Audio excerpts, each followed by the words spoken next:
BRM second chapter, fifth video. Let us discuss about the differences between stratified versus cluster sampling.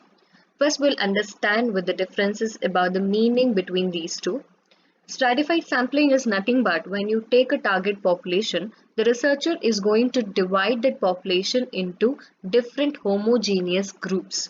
After he divides into homogeneous groups, from each group he is going to extract few samples randomly from each group. That is nothing but stratified sampling. But in case of cluster sampling, the groups or the clusters would be naturally created.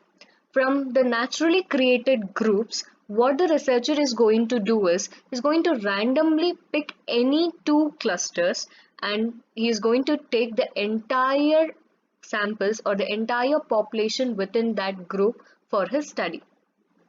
So let's understand with this sample. So sample, as I told you, what the researcher is going to do is randomly he is going to pick few individuals from the stratified sampling, that is from each group. As you can observe in this, so there are total 6 different groups which the researcher has created based on the homogeneity. Okay, where you can observe this through the colors. So from that randomly he has picked a few people for his study. Whereas in the cluster sampling, you can see that there are 6 naturally created groups, and among these groups, the researchers has picked the individuals, that is all the individuals. So from these two groups, he has not picked any few from these two groups, but he has picked all the individuals from the randomly selected clusters.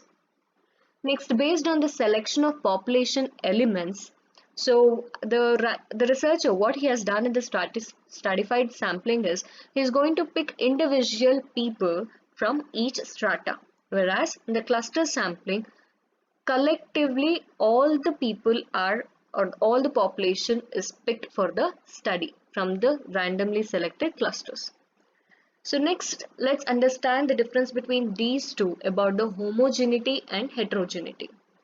So first, if you see with the stratified sampling, the homogeneity is within the group. Let us understand this with an example. Here you can see in the picture there are 6 groups. Let us assume that it is a classroom of from first standard to 6th standard. First, first black color is, let us assume that it is a first standard classroom. Next blue is second standard classroom, and so on. So if you can observe within that, all the students who belongs to first standard is sitting in one classroom. So from this, inside one classroom, all the people who belong to first standard is nothing but the similarity, is nothing but what? It's a homogeneity. So within the group there is homogeneity. But between the groups, that is from first standard to second standard, there is heterogeneity. It is not similar. From second standard to third standard, it is heterogeneity. So it's not similar. So within the group, it is similar. That is within the group in the stratified, it is homogeneous, and between the groups, it is heterogeneous. If you can observe in the cluster, what is happening is, let us understand with this same sort of example. So let we assume that there is an exam. So the students are sitting in a classroom.